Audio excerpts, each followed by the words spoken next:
Hi everyone, welcome to Unilife with Canvas Nottingham.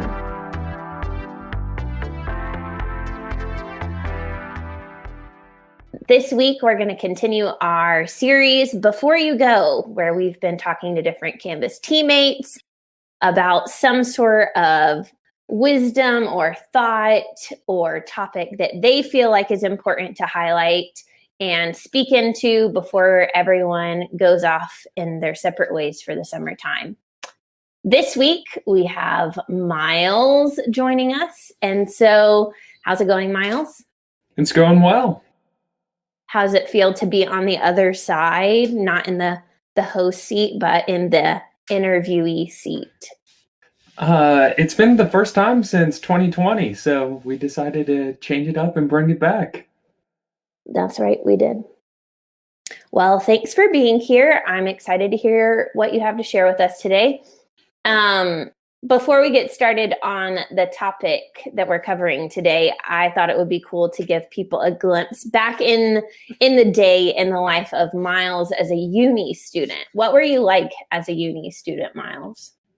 So as a uni student, when I think back about it, I'm just reminded of people. People stand out, and relationships and silly stories, like when we would camp out for food for 24 hours in order to get free chicken sandwiches for a year, or when we drove 4 hours to go to White Castle in the middle of the night, which is the equivalent of what is the worst? Oh, Maryland chicken or something like that. About the lowest of the low fast food or takeaway joint you can imagine in the United States. And so we drove in the middle of the night at 10 o'clock, got there at like 2 a.m. And I came back and went to my 8 a.m. class the next morning after driving throughout the night just to go to White Castle. So those are the stories that sort of stick out when I think back to university.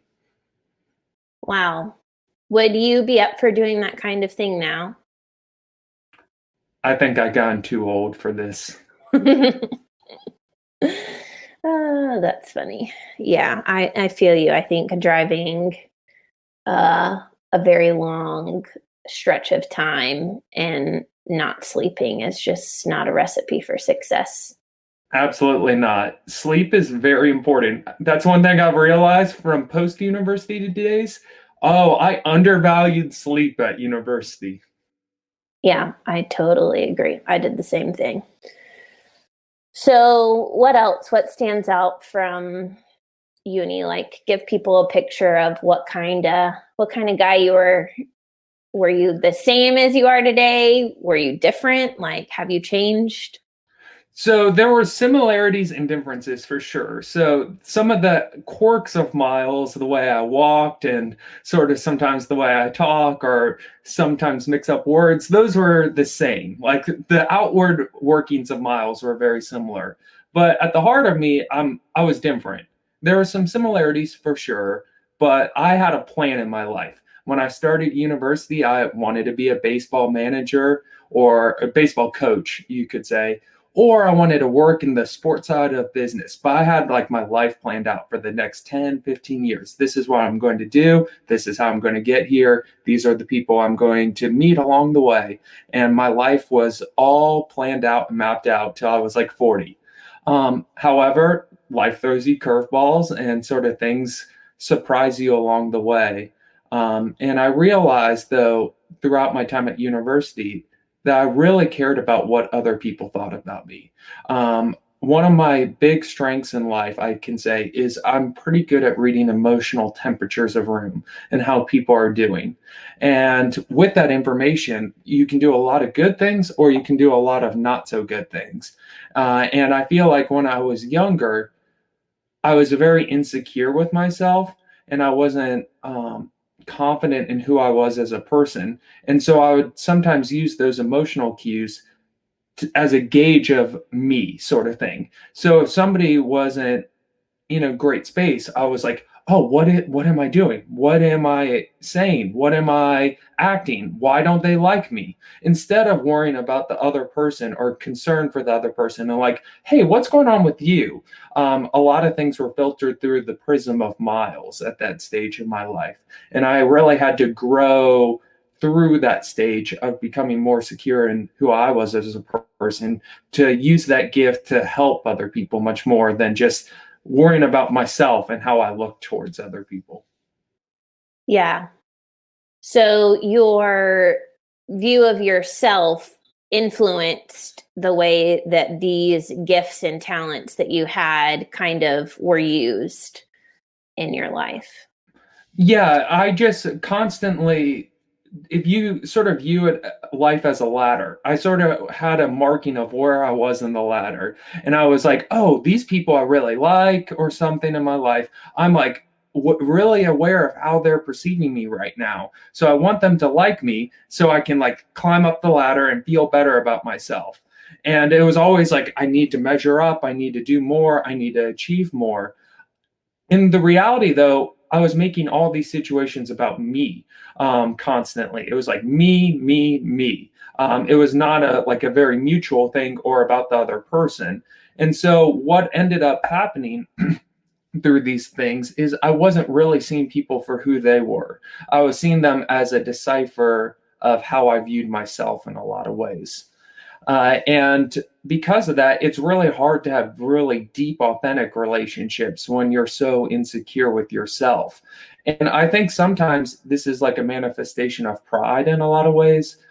I think sometimes there's some people who struggle with pride who have the biggest ego in the world and they just build themselves up and like try to look down on other people. But I also think pride sometimes is people who are very insecure with themselves and then they just think about themselves all the time and how they're not enough and it's manifesting itself that way. And so because of that, sometimes the people who look at the polar ends of the spectrum of how they view themselves have the same core issue at their heart. Yeah. While you were talking, I kind of thought about it like a picture of a person. The ego person is like above the person that they're looking at. So that, like you said, they're looking down on the person. The insecure person is like below, like trying to like climb the ladder and like get up, get up, get up. And I feel like the person that is secure in themselves looks at the other person in the eye, and sees that person for who they are and focuses their attention on the other person in the room. I absolutely agree because I think what ends up happening is either person, it becomes about them. It's not about a mutual equal relationship. It's like, how do I measure up or how do I look down upon the other person? Something we talk about a lot, especially on our team at Canvas, is that in life, it is a lifelong lesson to learn. It is not about you. Life is just not about you. It's about the person that's sitting next to you or the person that you're unexpectedly coming in contact with walking down the street or whatever. And that, yeah, that's the kind of life that we as a team want to encourage one another to live, is a life that's not about us, but that it's about the other people that we're around. I think that's so spot on, sort of thing. And there's so many opportunities in life to realize that it's not about us, sort of thing. If you walk in and you see your housemate in a bad mood, sort of thing, sometimes it's really easy to be like, what did I do? Like, why are they mad at me? What did I say or what did I do? And in reality, a lot of situations in life, it really isn't you. It isn't like you did something that day. Like sometimes, yes, we need to take awareness of our actions and how we hurt people and say things and do things. That is true. But oftentimes, those opportunities, instead of filtering and thinking about what did I do? What did I do? Change the narrative and be like, how are you? Like, is something going on? And you can really try to meet the person where they're at in their pain instead of making it about you. Yeah, that's good.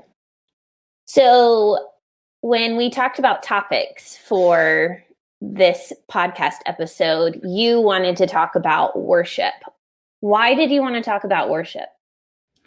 I think worship is really important because it's something we all do. I think it sort of seems like it's a very religious word, a very like Christian word, like Christians worship God or something like that, or something like worship music or something like that. That is something like you might hear at church if you go to church, sort of thing. But in reality, I think we all worship something in our lives. And the question is, are we aware of what we are worshiping, in my opinion? What would you say worship is then on a broader scale that you're talking about? I think worship is what we put our trust in. It's the thing that we devote our time and energy and devote our life about. In the sense, like, I think a lot of people who believe in a God, like we believe in Jesus, we hopefully worship Jesus, and Jesus is the focal point of our lives.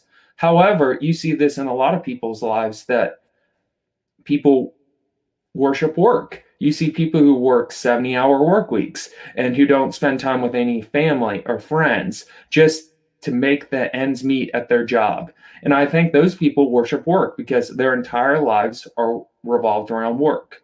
I think other people worship their beauty. And sometimes when they get older, you sort of see people who, like, as they get wrinkles or gray hair or start to change body shape, really struggle with that to a very big degree because they don't look the same way they looked when they were 25, for example. And I think it looks different for each one of us, but really, I think the biggest measurement is what do we put our time and energy towards? Mm-hmm. Yeah, it's what we're investing in. Like we have an allocated amount of resources in our lives, our time, our energy, our trust, our money. And it's like the thing that we're worshiping is what we're investing that stuff in, is what I hear you saying. Absolutely. So that's the broad sense. What about in the faith sense? What does worship, how is it expressed in the faith sense then?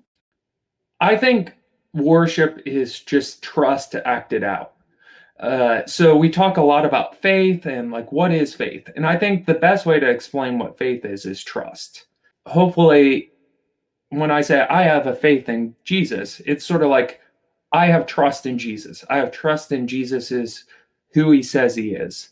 And worship is that trust acted out. And so that's me spending my time praying to Jesus. That is me like worshiping in songs to Jesus and singing songs. This is me devoting my life and what I'm doing in order of service of Jesus. This is sort of why I'm working at Canvas, because I believe this is what God has called me to, and I want to act that out in my life. So it's hopefully me trying to orient my entire life around what I'm worshiping. So you've said that you think that everyone worships. Why do we worship? Why can't somebody just like not worship anything at all and just live their life? I think one person who's really helped me with this is this actually writer. His name's David Foster Wallace, and he's not a Christian writer. He's more, you could say, an academic. He sort of looks at a lot of different things and how people work and function as things. And he says in modern day adult life, there's no such thing as atheism. There's no such thing as not worshiping. Everybody worships. The only choice we get is what we worship. Uh, and the thing is, he says, what are we worshiping? Does it eat us alive? Some things will give us life and some things will take them away. And he goes, if we worship power, we will end up feeling weak and afraid, or you will need ever more power over others to numb your own fear. Worship your intellect, being seen as smart. You will end up feeling stupid or fraud, always on the verge of being found out. But the insidious things about these forms of worship is not that they're evil, it's that they're unconscious. They are default settings. So I think a lot of times we just default setting and don't realize the things we are worshiping in our life, that these things actually have power over us. And we are just making unconscious choices day in and day out towards these things. And I think we see this so often in life. When we look at people who have like midlife crisis, I think a lot of times they realize, oh, the thing I've devoted my entire life about for the past 20 years isn't fulfilling this need. there's a hole in my life when I'm 40 to 45. And it's like, why do I feel this way? Why is there like this numb feeling in my life? I think for other of us, it's like, I think I had many friends who are like, oh, I just want to date and sleep around with whoever I want to. And then they just sort of feel lacking in need because it's not fixing the need that is a little bit deeper within them. And I think so often people just try to fill these needs with other things in their lives and being like, oh, if I just have a great holiday, then I will feel better. And all these are doing are temporary needs, sort of thing. And I think what we do is we try to fill our ultimate needs with these temporary needs in our lives. And then we just feel lacking and we want more. And then we realize, oh, this thing's not working, so let's try something else. And then that works for a little bit. And then, oh, it's not working anymore. It must be, we need to change that out to something else. And I think this happens over and over. And it's a pattern for many people in our lives.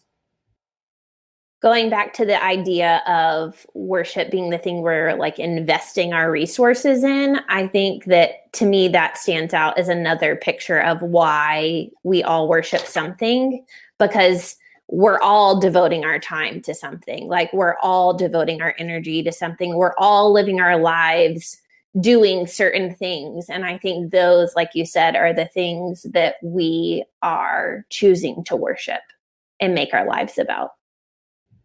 And I think one way to measure this is think about what you spend your time doing, and be it the people or be it the things, and just think about those. Do those things give you life? Do they produce, like, for lack of better words, good fruit? Or do you feel just worse at the end of the day, just binging out and watching Netflix all day? At the end of it, do you feel better, or do you sort of feel numb and not as alive? And I think there's a lot of different ways we can measure these if we're honest with ourselves and create space, that these things that we might be putting in our lives aren't actually as life-giving as we think they are. And I think going off the idea of this feeling better, I think it's not a temporary better. It's not like the better that you get when you eat a chocolate bar and you're like, that was so good, because that's fleeting. I think the good that comes from living a full life, ones that, like you said, bear fruit, it's a deep, like lasting sustenance kind of full. I 100% agree. And you can just tell this in people you meet that they are living a full life. Like, so, and I don't mean like on Instagram where you can just see the flashbulb moments where it looks like everything's great and things are perfect. But I'm talking about like when you have a beer with somebody and just sit with them and talk for a couple hours, you can tell those people in life that regardless of circumstances, are grounded and have a better story in their life than just whatever is good or bad in the current moment of life. So, what does the Bible have to say about worship? The Bible actually says a lot about worship. And it's really, really interesting. So, one place that you see this in the Bible is in Exodus 20. And so, Exodus is the story, David talked about it just a couple weeks ago, about this guy named Moses who leads the Israelites out of slavery into modern day Israel in the story of that. Along the way, he receives the Ten Commandments, which some of you may have heard before. And the first commandment, I just think, centers around this idea of worship. I am the Lord your God who brought you out of the land of Egypt, out of the house of slavery. You shall have no other gods before me. You shall not make for yourself an idol, whether in the form of anything that is in heaven above, or that is on the earth beneath, or that is in the water under the earth. You shall not bow down to them or worship them, for I am the Lord your God, am a jealous God. So that is the first commandment. And that commandment just really sticks out to me because one author says humans are an idol factory. We just can't stop worshiping. And we sort of think we're past the idea of religious worship today. Some people do. We're like, oh, God's like a thing of the past. But as I said earlier, I really think we all worship something. It just might be not a traditional God.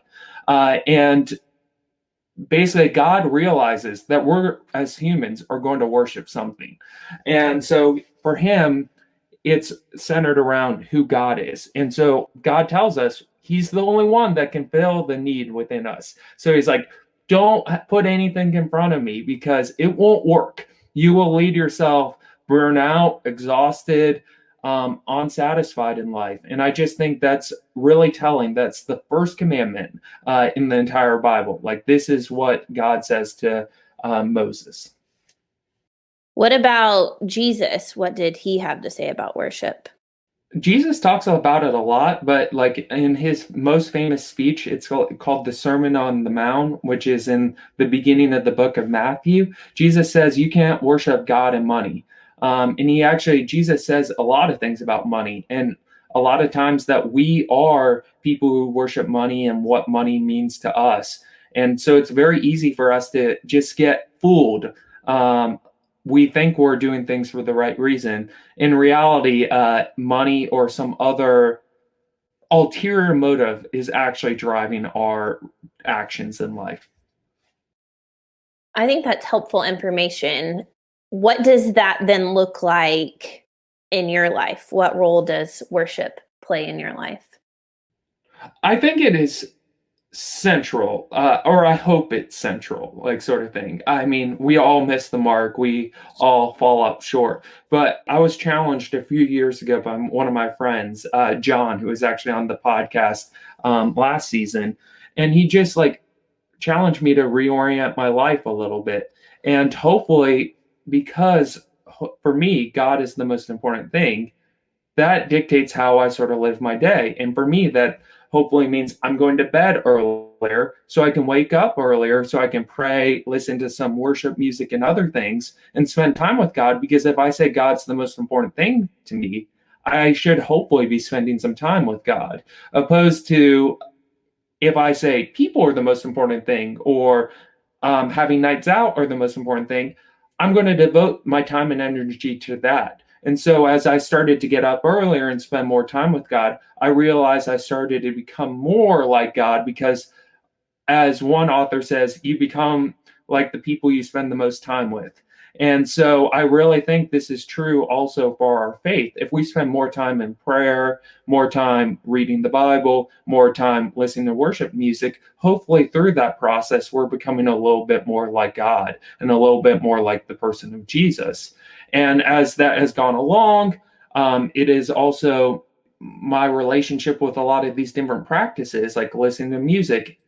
I've just have a much better, fuller experience because growing up, I went to a very traditional church and it was very, I would say the word boring.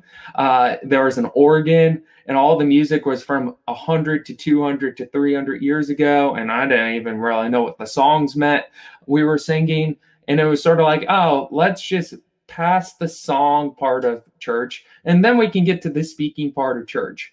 In reality now, though, it isn't about how traditional or modern day the music is. It's the invitation to join in. And that's the big difference is that, oh, worship is something I can participate in and be a part of in whatever facet it looks like in my life. And that has changed what it has meant to me. It's something I'm invited in, and I'm allowed to be a part of the story of what's going on during a church service. I think that living a life where you're focused on worshiping one thing is really, really difficult. To me, it's like trying to hit a bullseye over and over and over and over every moment of every day with every resource that you've been entrusted with. What would you say you have found is challenging about worship? Oh, I think you're 100% right with what you were saying because I think we hear so many messages about the things we should be prioritizing in our life. We hear more advertisements than people would hear in an entire lifetime in like one day today than people like 3 generations ago. So it's just we're getting so many messages that you need to look a certain way, you need to eat a certain way, you need to talk a certain way, you need to have this much money, you need to have all the best holidays. And we're getting all these messages that we're not enough, that you need to do more, achieve more, work more. And I think in some ways we have to counteract these messages with what we're worshiping. Because if we are like, I try to worship God. And so for me, I have to constantly check in and do an audit of like, hey, am I actually making decisions that are aligning me with God? Or am I making decisions that are sort of just default settings of other people in my life who this is what they expect life to look like? And so I have to constantly sort of at the end, once a day or at the end of the day or throughout the day, sort of just be like, hey, did I hit that bullseye there or did I miss the mark? And it's not trying to be judgmental or like, oh, beat myself up. Like, you didn't hit the mark, you're the worst. That's not the point of it. It's more so, okay, we can reorient ourselves. And as Christine sort of mentioned in a recent podcast, if we just miss the mark a little bit right now, oh, it's not that big of a deal. We just end up in a slightly different part of the room. But if you extrapolate that over large distances, we're going to miss the mark by large gaps. If I just take that across the Atlantic Ocean, I might be aiming for Mexico, and instead I hit Canada. And that's sort of a long way away. And you just don't want to miss on those long marks. So I think a lot of times it's easier to do those daily check-ins or check in pretty regularly with yourselves, and then you can course correct a little bit easier in life. Yeah. So what you're saying is it's a lot of small moments that add up over time, that change like the trajectory of where we're headed in the long term. Oh, 100%. It's one of those things where day to day, I probably don't notice huge changes. Like, oh, it's not like today, just because I spent time worshiping God, I notice a substantial difference than yesterday. But I do notice a big change over a year, sort of thing. All those days add up. All those small choices add up over time. And it's sort of like making those healthy habits in life. You don't notice it day one, but you notice it after like 30 days, after 60 days, after 90 days. There's just small changes over and over again. And it's almost sort of like, hopefully, as we've talked about with love and grace and community, hopefully I become more patient and more kind if I'm worshiping God more truthfully each and every day. Hopefully, I'm becoming more like that person of Jesus. What, if any, would you say the role that God is playing in your worship? Oh, God is primary. I am the recipient. I don't control the process, and that's something that I struggle with. Is I It's so much easier to be like, "Hey, shoot the arrow, hit the bullseye," because at least I control the result of that. Because hey, I didn't do this or this or this, then it works out. Opposed to if I am worshiping God, I might not feel something in that moment. And it's like, I did everything right in my head. Like, well, why am I not connecting with you, God? Why do I not feel close to you, sort of thing? And I'm not the one who controls the entire story in this. Like, God is always the first mover, always the one who is more in control than I am in all situations. And so that's where the trust element, and that's also where the frustration element comes in at times, because I can't manipulate the situation and get the results I want. Because if I could, I would always do the thing that would get me the results that I would want. So God is the focus and object of your worship, but is also required to be a part of you fulfilling that. Yes. So God is the object of our worship, but God also allows me to worship, Like sort of thing. enables. Yeah, without God, it's sort of just a futile effort. I would just be going in circles, and um, like without God's presence, it's sort of like, what's the point? And And so that's sort of the thing. On a Sunday morning, for example, at church, you might see people sing songs and um, pray and do all these things. And yeah, we're singing songs to God. But if God's not here, it doesn't really matter. It's just sort of all noise, and it might sound nice and it might be a nice production quality. But without God, it doesn't matter. What would you say is the purpose of worship? I think worship helps us become more like the person of Jesus. I think that's what God ultimately wants us to be, is the fullest version of Christine, the fullest version of Miles, the fullest version of whoever's listening to this. And I don't think that just comes naturally. I think there are so many times opposing forces in the world. Evil is a very real thing in our world. I think we all miss the mark, as we can attest to in small ways in our lives. And then we see the giant injustices in our world. And so, because of that, I don't think we just become the person of Jesus by trying. Instead, we have to focus on Jesus and worship Jesus, and Jesus can start to transform us through this process and becoming more like Jesus. And as we become more like Jesus, I think we become more like the fullest versions of ourselves that we all want to be. That's good. I like that. What is something looking back at uni miles that you wish that you could have told yourself? I think two things. The first one is you're not as much in control as you think you are, sort of thing. You don't have to have it all planned out. You don't know exactly how cards are going to go out. If you would have told me 10 years ago that I would be living in Nottingham, England, I would have laughed at you. I think that's a common theme along a lot of the staff members at Canvas, that we thought, oh, this wasn't exactly how I would have thought life would have gone out. And so I think that's okay. If you're in 5 years aren't where you thought you would be, that's okay. It doesn't mean you failed. It doesn't mean something went wrong along the way. Mhm. The second thing I would say is it's not about you. I've had to really learn that lesson a lot in my life, and I think even now I constantly get reminded about that lesson. It's not about you, and so just in situations, I think it's really easy to think, what did I do? What do I do? Instead, try to look through situations through the other person's lens and realize that a lot of things in life really aren't about you. Like sometimes, if your parents are having a tough time, you might have not done anything. There might have been other stresses in their lives. And sometimes just taking a step back and realizing things just don't filter around us actually help us to love and be in much better relationship with the people in our lives. Yeah, I think when we pause and try to put ourselves in another person's position, it changes our assessment of the situation rather than looking at the other person in a judgmental way, like, why are you doing that? I think when we kind of relocate ourselves and try to put ourselves in their shoes, it's like, okay, why would like this be happening? Why? What are some reasons why this could be the situation that they found themselves in? And it's like coming from a place of understanding rather than judgment.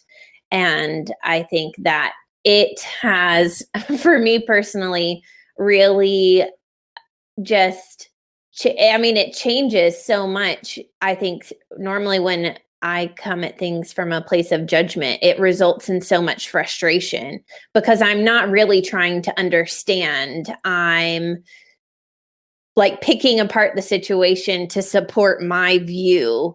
But when I relocate myself to a place of understanding, I think there's just this connection that comes in that moment at times where it's like, oh, you know, that That's what's makes going more on. sense. Yeah.